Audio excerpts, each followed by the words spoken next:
At one time, cervical cancer was a leading cause of death for women in the United States.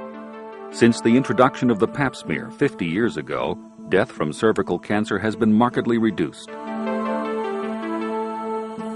Microscopic examination of a well-preserved and properly fixed Pap smear slide gives the cytologist an opportunity to identify precancerous changes in cells from a cervical sample.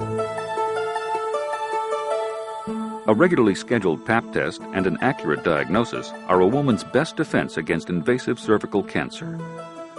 If detected early, cervical cancer is virtually 100% curable.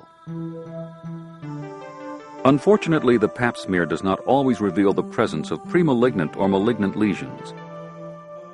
Inherent problems associated with the manual preparation of the Pap smear are thought to be related to screening and interpretation errors in the cytology laboratory.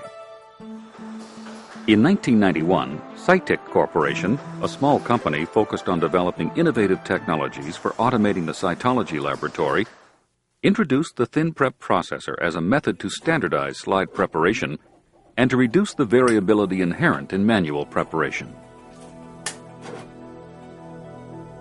The ThinPrep process filters out a portion of the non-diagnostic debris, primarily blood and mucus, which can obscure cellular detail, while retaining important diagnostic cells and infectious agents. Earlier investigations have demonstrated that cervical samples prepared by the ThinPrep process result in a more easily read and interpreted slide than the conventional Pap smear. Dr. Martha Hutchinson is Director of Cytopathology at Women and Infants Hospital in Providence, Rhode Island. Dr. Hutchinson. Screening, as it's now done, is tedious, time-consuming, and treacherous. Diagnostic cells can be obscured by mucus or blood, or even worse, left behind on the collection device. This new technology is the first significant improvement to the technique since the test was developed 50 years ago, and I think it's reasonable to expect that the ThinPrep process will significantly impact the detection of cervical disease. The ThinPrep processor is approved for use with cervical specimens collected using either a broom-like device or an endocervical brush and plastic spatula combination. The broom-like device is designed to collect ectocervical and endocervical cells from the cervix. Obtain an adequate sample by inserting the central bristles of the broom into the endocervical canal, deep enough to allow the shorter bristles to fully contact the ectocervix. Push gently and rotate the broom 5 times in one direction.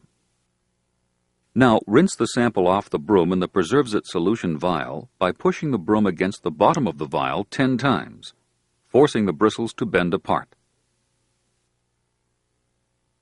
As a final step, swirl the brush between the thumb and forefinger vigorously to further release cervical material. Once rinsed, the broom may be discarded.